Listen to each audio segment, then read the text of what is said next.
So resilient communities bounce back better when disaster hits. What do you consider characteristics of a resilient community?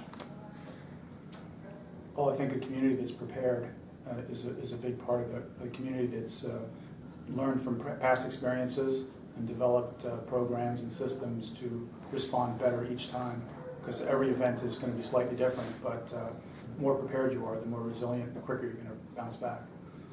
Part of it is certainly for the actual government organization, I think, to, if they haven't had a disaster, but to drill responses so that they're quickly ready and can quickly put it into action, as well as sharing information for the community on how they can be prepared for that.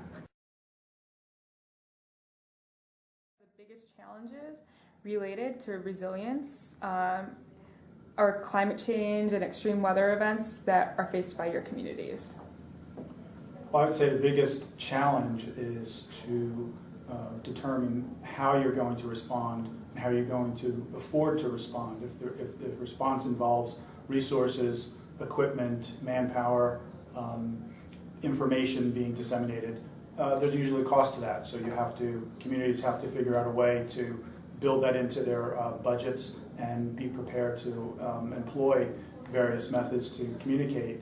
And so that's the best opportunity to get information out to people, but it's also the biggest challenge because all communities are faced with budget constraints.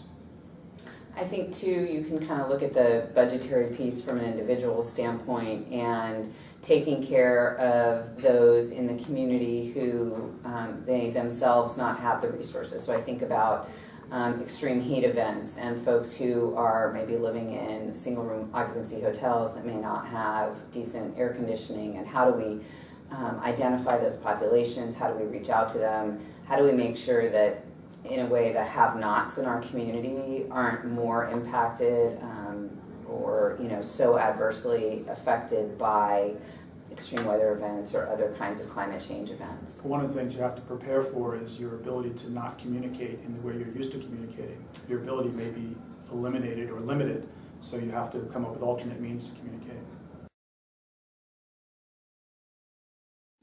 How do you currently use GIS in your resilience efforts? We use it currently to see how we manage and deploy our equipment. We have GPS units attached to almost all of our emergency response vehicles, so therefore we know where they are at any given time. If an emergency occurs, we can deploy someone who's the closest to that particular incident, rather than just calling somebody on the radio and hoping that they're nearby and they can get there quickly. We can look at a map and see who literally is closest, and that way we can get a response as quickly as possible. I think, if you look at our Emergency Operations Center, for example, we have used mapping data for years, and the ability, as the tools have gotten better in the GIS industry, I don't know that we've kept up as well, but we need to be able to take advantage of the kinds of more sophisticated GIS tools and the speed at which they can produce information in order to be successful in driving strategic activity from an emergency operations center, for example. I just don't know that we're quite using it the way we need to be, but the potential is there, I think, to really significantly improve our ability to respond and to provide direction to folks in the field. So what are your thoughts on today's event? What are you excited about taking back to your community?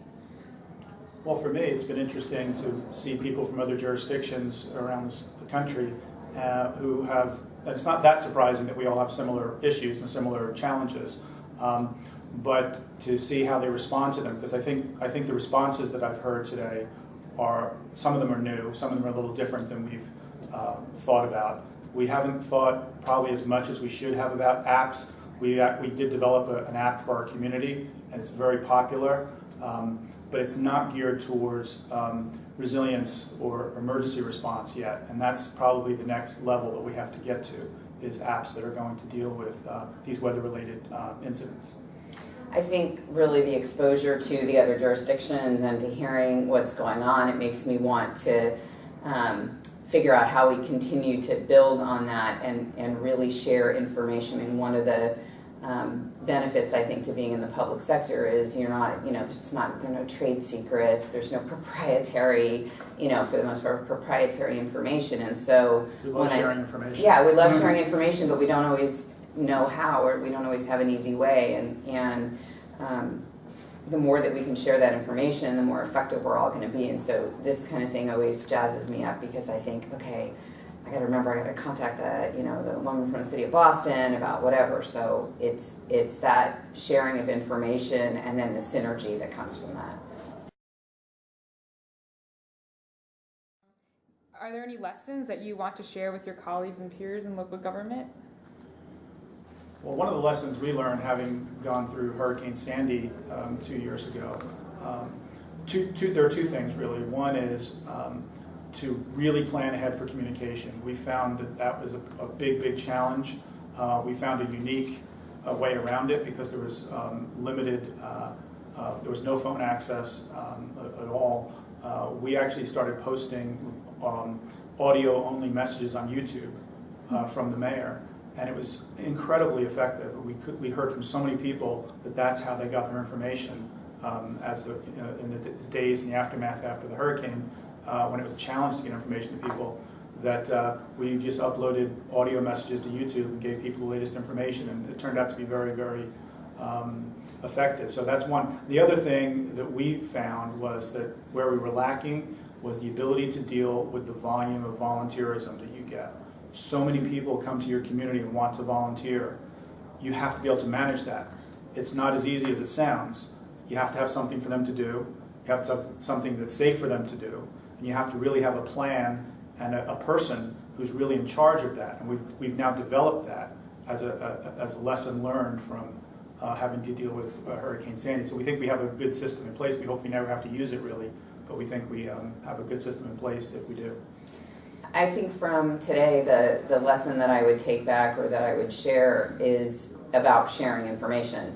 And it's really, remember whenever you're faced with something to, kind of pick your head up and talk to ICMA, talk to as many people as you can think of, because one of two things will occur. Either somebody out there is already doing it and there's no reason to reinvent the wheel, or maybe somebody's doing something sort of similar, but having that conversation brings more brains to the table, and that will generate a better solution. But we often get caught in our own context and we think we have to solve it on our own, and we absolutely do not need to solve it on our own. And we just, the more information you can share, the faster we'll make progress.